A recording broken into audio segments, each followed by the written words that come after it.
ভিতরে এখানে বস, বস তো, বস, আমি আসছি দাঁড়া। এই দেখ তিন্নি, কত খেলনা, এই দেখ।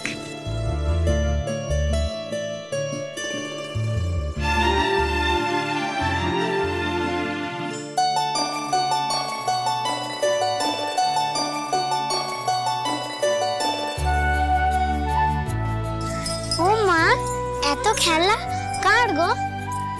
এগুলো সব আমার মিষ্টির খেলনা। ওর বাবা সব এই খেলনা কিনে কিনে জমাতো, বলতো মেয়ে যখন বড় হবে তখন মেয়ে এইসব নিয়ে খেলবে।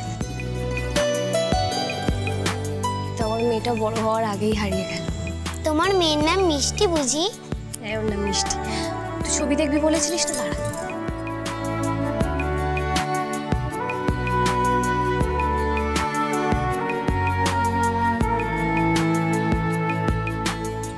এই দেখ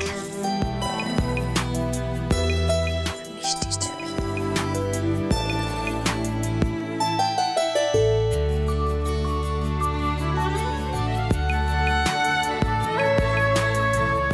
মিষ্টি তো খুব সুন্দর দেখতে গো, কিন্তু ওকে কি করে হারালে গো?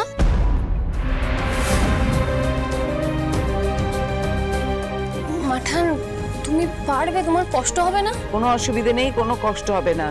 যা, আমারও তো সময়টা কাটবে। কপাল দোষের তিন্নি, তুই যেমন কপাল দোষে তোর বাবা মাকে হারিয়েছিস, আমি আমার মেয়েটাকে কপাল দোষ হারিয়ে ফেলেছি।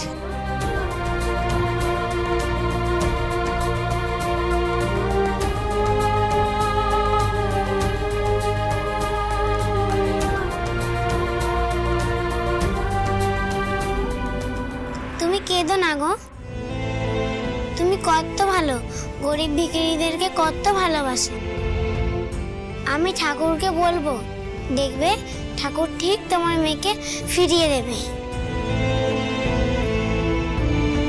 যতদিন না সে আসছে ততদিন তুমি আমাকে মিষ্টি বলেই ডাকো। তোর নামটাও ভীষণ মিষ্টি, মুখটাও, তোকে আমি তিন্নি বলেই ডাকবো। আচ্ছা তুই একটু বস তো, তোর জন্য একটা জিনিস আছে, আনছি দাঁড়া।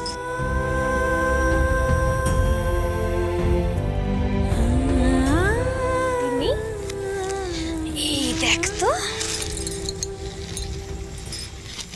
জামাটা কেমন, এটা তোর।